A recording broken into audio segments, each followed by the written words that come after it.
Hello ভাই, excuse me. জি ভাই, আপনাদেরকে একটা প্রশ্ন করতে পারি? জি বলেন।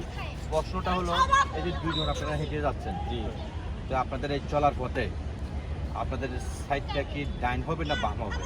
যেমন আমরা রাস্তায় হাঁটি, দিক বেদিক সে অবস্থা আমরা সবাই হাঁটা শুরু করি, আমরা অনেকে জানি না আমাদের সাইডটা কি ডাইন হবে নাকি বাম হবে। তো আপনারা কি ডাইন হবে জানেন? না বাম হবে? হ্যাঁ, আপনারা কি জানেন আপনাদের চলার হাঁটার পজিশনটা কি হবে, ডাইনে হবে না বামে হবে? হ্যাঁ, চিন্তা করে বলুন। ভাই আমি তো আসলে এটা ওরকম জানি না, আপনি তো ভালো একটা প্রশ্ন করছেন। আমার তো জানা নেই, মনে হয় ডাইনে হবে না।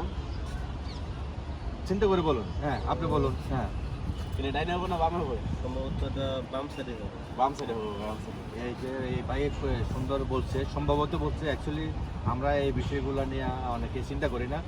আমরা হাঁটার পথে আমাদের সবসময় আমাদের এই চলার পথ হবে এই বাম সাইড। যেমন আমরা সাইকেল চালাই, বাইক বা অন্য চালাই, আমরা কি বাম সাইডটা আমাদের সাইড থাকে। জি জি, ঠিক আছে, সবসময় আমাদের চলার পথে বাম হবে। হ্যাঁ, যার কারণে আমাদের চলার পথে হাঁটার পথে অনেক সময় দেখা গেল যে ধাক্কা লেগে যায়, মানুষের ধাক্কা লেগে যায়, জগদাকি হয়। ঠিক আছে, অনেকে এই বিষয়ে জানে না।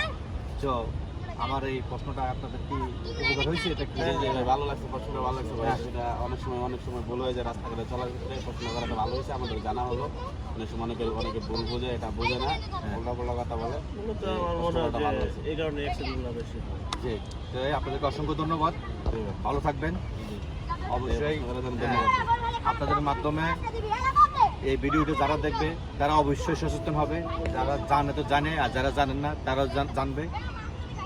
ধন্যবাদ, সবাই ভালো থাকবেন। ধন্যবাদ।